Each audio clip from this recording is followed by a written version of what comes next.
الأمين الكريم ونحن على ذلك لمن الشاهدين والشاكرين والحمد لله رب العالمين۔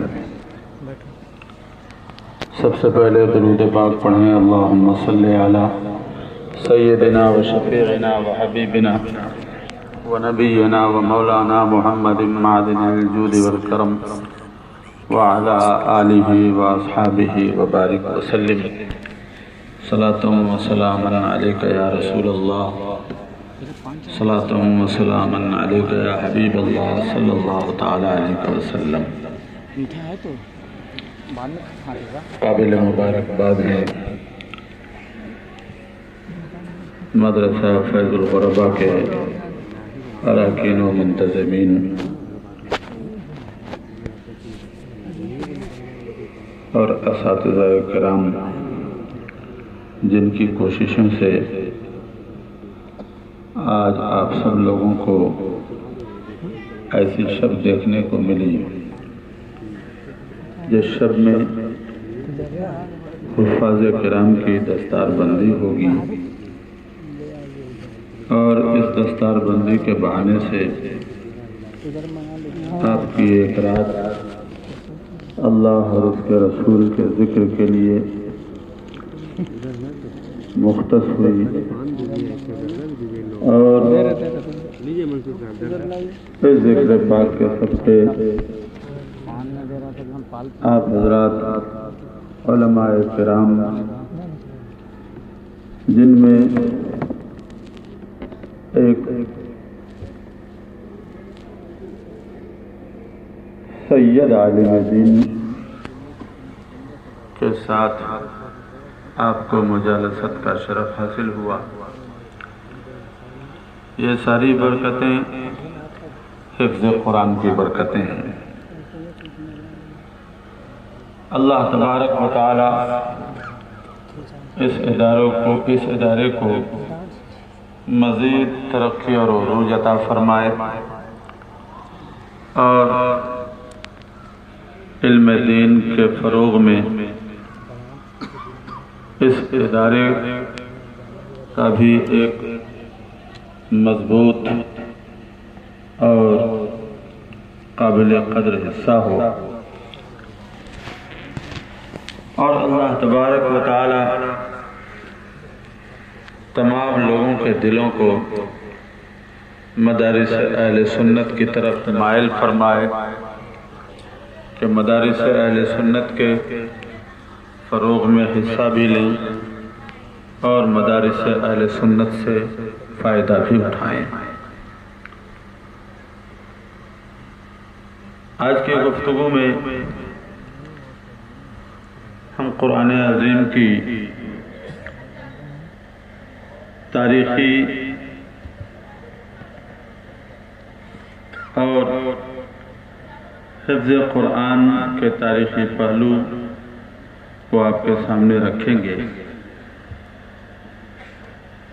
اور ساتھ ہی ساتھ اس تاریخی گوشے سے ہمیں فائدہ حاصل کرنے کے لیے کوشش کرنا ہے کہ اس سے ہمارے اعمال میں بھی بہتری آئے اور ہمارے عقائد میں بھی پختگی آئے۔ ایک مرتبہ اور درود پاک پڑھیں، اللہم صلی علی سیدنا و شفیعنا و حبیبنا و نبینا و مولانا محمد معدن الجود والکرم وعلى آلہ و اصحابہ وبارک وسلم۔ صلاۃ و سلام علیک یا رسول اللہ صلی اللہ تعالی علیہ وسلم۔ قرآن کریم ایک بے مثال کتاب ہے، اور نہایت محکم اور پختہ یقین کے ساتھ ہر مسلمان اس بات کو جانتا ہے کہ قرآن کریم وہ بلند رتبہ کتاب ہے جس کے کلام الہی ہونے میں کسی شک و شبہ کی گنجائش نہیں ہے، اور یہ بالکل اوپن اور کھلی ہوئی بات ہے کہ قرآن کے دشمنوں نے جب جب قرآن اور پیغام قرآن کو مٹانا چاہا تو قرآن ہی نے انہیں ایک سمپل سا چیلنج دیا کہ زیادہ جھگڑا لڑائی کرنے کی ضرورت نہیں ہے. وَإِن كُنتُمْ فِي رَيْبٍ مِّمَّا نَزَّلْنَا عَلَىٰ عَبْدِنَا فَأْتُوا بِسُورَةٍ مِّن مِّثْلِهِ، کہ اگر تمہیں شک ہو اس کتاب میں جو ہم نے اپنے بندے خاص پر نازل کیا ہے تو لڑائی نہ کرو، جھگڑا نہ کرو. فَأْتُوا بِسُورَةٍ مِّن مِّثْلِهِ، اس جیسی کوئی صورت بنا کر کے لے آؤ. اگر تم یہ کہتے ہو کہ یہ اللہ کا کلام نہیں ہے بلکہ زمین پر تیار ہونے والا یہ کلام ہے، انسان کا بنایا ہوا کلام ہے، تو تم اپنے آپ کو بھی انسان ہی سمجھتے ہو. تم بھی اس جیسی کوئی صورت، قرآن پورا قرآن نہیں، قرآن کی کوئی ایک صورت لے لو اور اس جیسی کوئی صورت تم بھی بنا کر کے لے آؤ. لیکن تاریخ گواہ ہے کہ دشمنان قرآن مرنے مارنے پر تو آمادہ ہوئے، جنگیں ہوئی، خون بہا، یہ سب کچھ انہوں نے دیکھا اور برداشت کیا، لیکن قرآن کے مقابلے میں آج تک قرآن جیسی کوئی صورت بنا کر کے نہیں لا.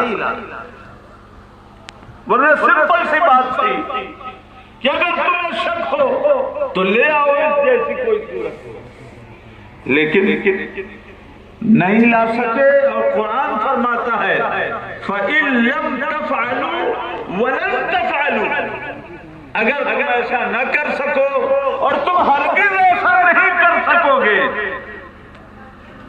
تو پھر اللہ سے ڈرو.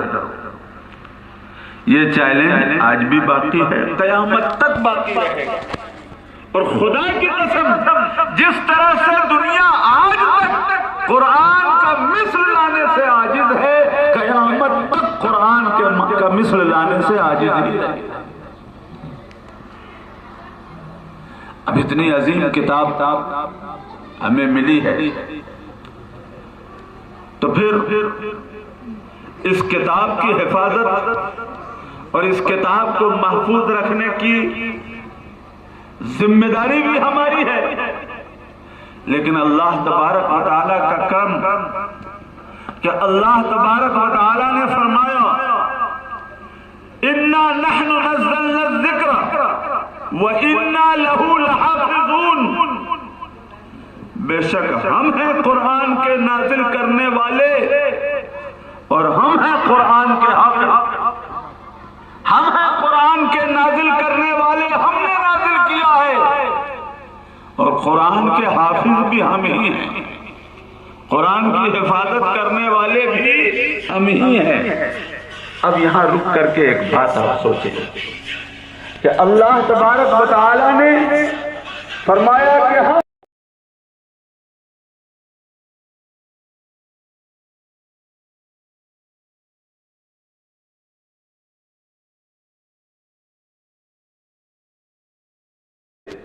قرآن اپنے سینے میں محفوظ کر لیتے ہیں تو ہم اس بچے کو بھی حافظ کہتے ہیں. اس بچے کو آپ کیا کہتے ہیں؟ حافظ. اشتہار میں آپ نے دیکھا ہوگا جشن دستار حفظ، اور جن کی دستار ہو رہی ہے ان کے نام کے آگے اب حافظ لگنا شروع ہو گیا. اور یہ حافظ نام صرف بریلوی لوگ نہیں دیتے بلکہ دوسرے لوگ بھی حافظ بھی کہتے ہیں. کاش اس وقت کوئی سوچتا کہ حافظ تو اللہ تعالی ہے، یہ بندہ کیسے حافظ ہو گیا؟ حافظ تو نا اللہ کی شان ہے. شیطان کیسے کیسے فریب دیتا ہے. جب ہم غوث کو غوث شیطان سمجھاتا ہے کہ مددگار صرف اللہ تعالی، مددگار صرف اللہ تعالی ہے، دوسرے کو مددگار کہو گے تو شرک ہو جائے گا۔ تو یہاں پہ بھی تو سوچو، قرآن اعلان کر رہا ہے کہ حافظ صرف اللہ تعالی ہے، دوسرے کو حافظ کہو گے تو شرک ہو جائے گا۔ حافظ اللہ تعالی ہے، انا نحن نزلنا الذکر، یعنی حصر کی کئی صورتیں، ایک تو انا تاکید کے لیے، پھر جملہ اسمیہ میں بھی حصر ہوتا ہے، پھر انا نحن نزلنا الذکر وانا لہ لحافظون، اتنی تاکیدات کے ساتھ اللہ تعالیٰ فرماتا ہم ہیں اس کے حافظ۔ تو جب اللہ قرآن کا حافظ ہے تو پھر یہ بندوں کو حافظ کیوں کہا جا رہا ہے؟ اور صرف کہا نہیں جا رہا، جلسہ کر کے باقاعدہ ان کے حافظ ہونے کا اعلان ہو رہا ہے۔ یہ اتنا بڑا شرکیہ ہے، شرک کے نام پر جلسہ، یعنی جلسہ کر کے ایک شرک بڑھایا جا رہا ہے۔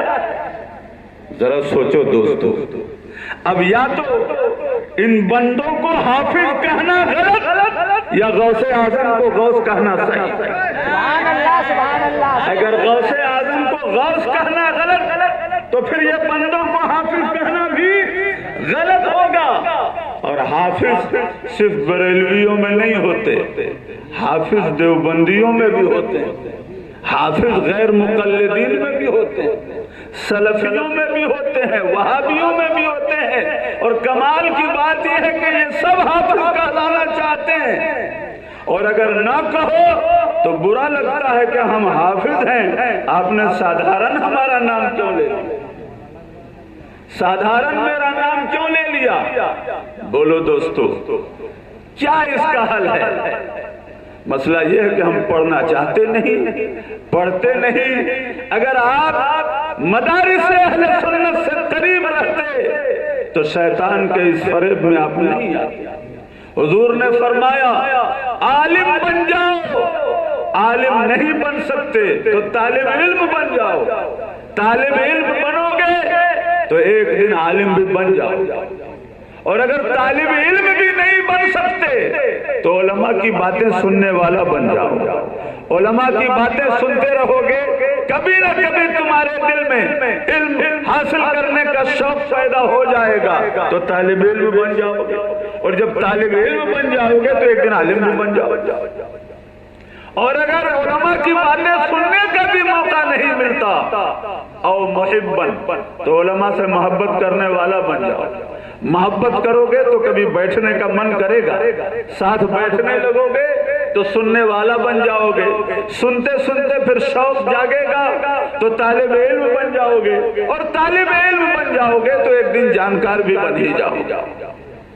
لیکن مسئلہ یہ ہے کہ ہماری قوم علماء سے دور رہتی ہے اور خود ہی سے ہر مسئلے کو حل کرنے کی کوشش کرتی ہے، جس کا نتیجہ یہ ہے کہ شیطان کے فریب میں آ جاتی ہے۔ اب آپ ہی بتائیے نا کہ حافظ کہلاتے ہیں، اور بات حافظ ہی کی نہیں ہے، حافظ کے بعد تھوڑا اور پڑھیں گے لکھیں گے تو ایک اور شرک کا دروازہ کھلے گا، پھر وہ مولانا کہلانے لگے گا۔ مولانا، یہ مولانا بھی قرآن میں اللہ ہی کے لیے آیا ہے۔ قرآن فرماتا ہے انت مولانا، سورہ بقرہ شریف کی آخری آیت ہے، انت مولانا، اے اللہ تو ہی ہمارا مولا ہے، انت مولانا، تو ہی ہے مولانا۔ اب آپ دیکھیے، مولانا تو اللہ ہے، اور بندے تھوڑا سا پڑھ لکھ لیتے ہیں تو اب ان کو مولانا کہنا پڑتا ہے۔ بندوں کو مولانا کہتے وقت تمہیں شرک سے اگر ڈر نہیں لگتا تو پھر سیدنا عبد القادر جیلانی کو غوث کہتے وقت کیوں شرک سے ڈرتے؟ اگر وہ شرک ہے تو یہ بھی شرک ہے۔ بات مولانا کی بھی نہیں، اور پڑھیں گے لکھیں گے تو ایک اور ڈگری ملے گی اور ایک اور دستار ملے گی، وہ دستار بھی اس میں بھی شرکیہ نام، مفتی، اور قرآن پڑھ کر کے دیکھو تو قرآن کہتا ہے کہ اللہ مفتی ہے. وَيَسْتَفْتُونَكَ فِي النِّسَاءِ قُلِ اللَّهُ يُفْتِيكُمْ فِيهِنَّ. اے حبیب، لوگ آپ سے عورتوں کے سلسلے میں فتویٰ پوچھتے ہیں. قُلِ اللَّهُ يُفْتِيكُمْ فِيهِنَّ. آپ کہہ دیجئے کہ اللہ اس سلسلے میں فتویٰ دیتا ہے. اللہ اس سلسلے میں فتویٰ دیتا ہے. یستفتونک قل اللہ یفتیکم فی الکلالہ. آپ سے لوگ فتویٰ پوچھتے ہیں، آپ کہہ دیجئے کہ اللہ فتویٰ دیتا ہے. تو اب مفتی بھی کون ہے؟ مفتی بھی اللہ تعالیٰ ہے. پھر بندوں کو کیسے مفتی کہتے ہو؟ سادہ سی بات یہ ہے کہ جس دلیل سے تم حافظ کو حافظ کہتے ہو، مولانا کو مولانا کہتے ہو، مفتی کو مفتی کہتے ہو، اسی دلیل سے ہم غریب نواز کو معین الدین کہتے ہیں، شیخ عبد القادر جیلانی کو فریاد رس اور غوث اعظم کہتے ہیں. اسی دلیل سے حضرت علی کو مشکل کشا کہتے ہیں. اسی دلیل سے اپنے پیغمبر کو حاجت روا کہتے ہیں. حافظ اللہ تعالیٰ ہی ہے، لیکن اللہ تعالیٰ نے قرآن یاد کرنے والے کو یہ اعزاز بخشا ہے. قرآن یاد کر لینے کی وجہ سے یہ اعزاز بخشا ہے کہ اللہ تبارک و تعالیٰ نے انہیں وہ نام عطا فرمایا ہے جس نام پر اللہ تبارک و تعالیٰ کے ایک نام کی جھلک پڑ رہی ہے، حافظ. اور یہ حافظ کا نام بھی شروع سے نہیں ہے، بعد میں سرکار کے زمانے میں حافظ کو حامل القرآن کہا جاتا ہے. حامل القرآن، حضور کی حدیث ہے اشراف امتی حملۃ القرآن. میری امت کے عزت دار لوگ وہ ہیں جو قرآن کے حامل ہیں، قرآن کے حافظ ہیں. سرکار کے زمانے میں حملۃ القرآن، اہل القرآن یہ نام تھا، لیکن پھر ہمارے بزرگوں نے حافظ کا نام ادا کیا. اور یہ حافظ کا لفظ صرف قرآن شریف کے ساتھ نہیں ہے، حدیث یاد کرنے والوں کو بھی حافظ کہا جاتا ہے، حافظ الحدیث. تو دوستو، یہ اللہ تبارک و تعالیٰ کی عطا ہے کہ اللہ تعالیٰ نے اپنے کچھ بندوں کو ایسا نصیب عطا فرمایا کہ انہوں نے قرآن کا حفظ کیا، قرآن کو یاد کر لیا، تو اللہ تبارک و تعالیٰ نے انہیں حافظ کا نام عطا فرمایا. اور پڑھے لکھے تو مولانا کا نام عطا ہوا، اور پڑھے لکھے تو مفتی کا نام. جس طرح سے یہ شرک نہیں ہے، اسی طرح سے اللہ تبارک و تعالیٰ نے اپنے کچھ بندوں کو چنا اور اپنے عام بندوں کا مددگار بنایا. اسے دنیا نے غوث کہا، اسے دنیا نے مشکل کشا کہا، اسے دنیا نے حاجت روا کہا، اسے دنیا نے فریاد رس کہا. یہ سارے نام بندوں کو سوٹ کرتے ہیں، بس فرق اتنا ہے کہ اللہ تبارک و تعالیٰ کے کمالات اپنے ہیں، بندوں کے یہ کمالات اللہ تبارک و تعالیٰ کی عطا ہے، اللہ تبارک و تعالیٰ کی عطا ہے. اچھا، قرآن کی تاریخ بھی کیا ہے؟ قرآن کی تاریخ اٹھا کر کے دیکھیں تو نبی پاک صلی اللہ تعالیٰ علیہ وسلم کے دور میں قرآن پاک تھوڑا تھوڑا آیت آیت اترتا رہا، یہاں تک کہ پورا قرآن اترنے میں کتنا ٹائم لگ گیا؟ پورا قرآن لگ بھگ 23 سال میں اترا، نازل ہوا. اور قرآن نازل ہوتا، نبی پاک صلی اللہ تعالی علیہ وسلم قرآن سناتے. صحابہ کرام کی ایک بڑی تعداد نے ان آیتوں کو یاد کیا، اور نبی پاک صلی اللہ تعالی علیہ وسلم قرآن یاد کرنے والوں کی بڑی عزت افزائی فرماتے تھے. یہاں تک کہ کوئی سریہ، کوئی لشکر، کوئی ڈیلیگیشن کہیں بھیجتے تھے تو اس کا امیر بنانے میں اس بات کا لحاظ فرماتے تھے کہ جس کو سب سے زیادہ قرآن یاد ہوتا اس کو اس قافلے کا امیر بنایا گیا. جس کو سب سے زیادہ قرآن یاد ہوتا اس کو قافلے کا امیر بناتے تھے. لیکن سرکار کے دور میں قرآن سینوں ہی میں رہا، کوئی کتاب نہیں تھی، کوئی صحیفہ نہیں تھا.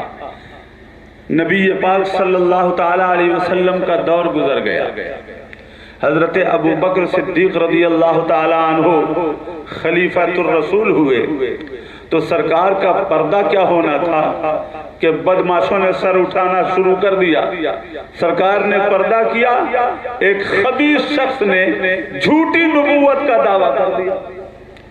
ہمارا اور آپ کا عقیدہ کیا ہے کہ ہمارے نبی صلی اللہ تعالی علیہ وسلم اللہ کے آخری پیغمبر ہو کر دنیا میں تشریف لائے.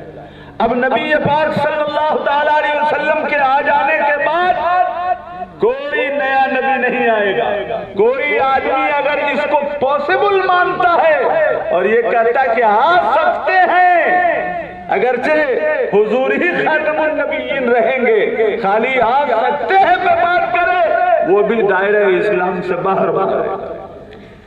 وہ بھی دائرہ اسلام سے باہر ہو جائے گا.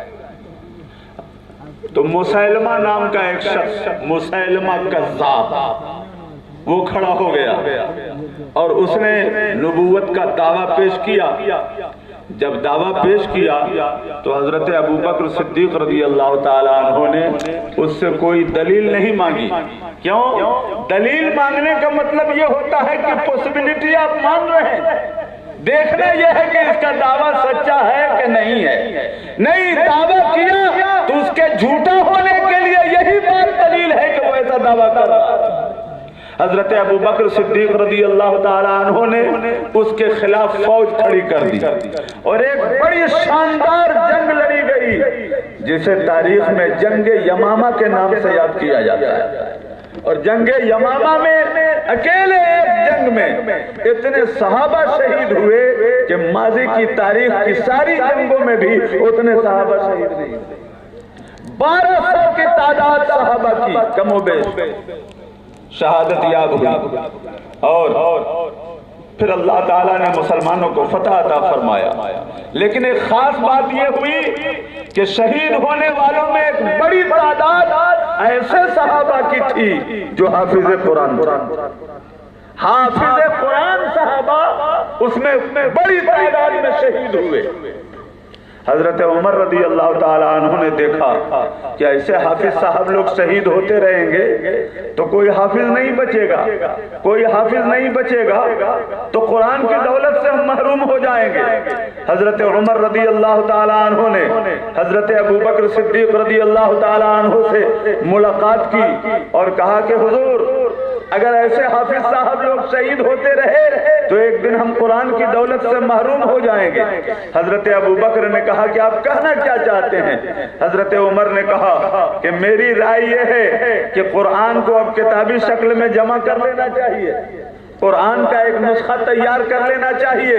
نہیں تو حافظ صاحب لوگ جس طرح شہید ہوئے ہیں، اگر ایسے ہی 2-4 جنگ ہو گئی تو ہم حافظ صاحبوں سے محروم ہو جائیں گے، اور حافظ صاحبان سے محروم ہونے کا مطلب یہ ہے کہ ہم قرآن سے محروم ہو جائیں. حضرت ابو بکر صدیق رضی اللہ تعالیٰ عنہ نے یہ نہیں کہا کہ یہ آپ کیا بات کر رہے ہیں، قرآن کا حافظ اللہ تعالیٰ قرآن کی حفاظت کرنے والا ہے، ہمیں کچھ کرنے کی ضرورت نہیں ہے. نہیں دوستو، اللہ تعالیٰ روزی دینے والا بھی ہے، لیکن آپ کماتے ہو کہ نہیں کماتے ہو؟ کوئی آدمی بیٹھا رہتا ہے کہ اللہ روزی دینے والا ہے، ہم گھر بیٹھے رہیں گے، گھر کی چھت پر من سلوا اتر جائے گا اور ہم چون کر کے کھا لیں گے. کوئی بیٹھا رہتا ہے؟ نہیں. آپ کا یقین ہے کہ اللہ ہی روزی دینے والا ہے، لیکن آپ کماتے ہو. ٹھیک اسی طرح سے یقین ہے کہ اللہ قرآن کی حفاظت کرنے والا ہے، لیکن بندوں کو بھی کوشش کرنی پڑے گی، بندوں کو بھی کوشش کرنی پڑے گی. اور یہ اللہ کا خاص کرم ہے کہ اللہ تبارک و تعالی نے بندوں کو یہ شرف عطا فرمایا کہ وہ قرآن کی حفاظت کا تمغہ اپنے سر پر سجا لیتے ہیں.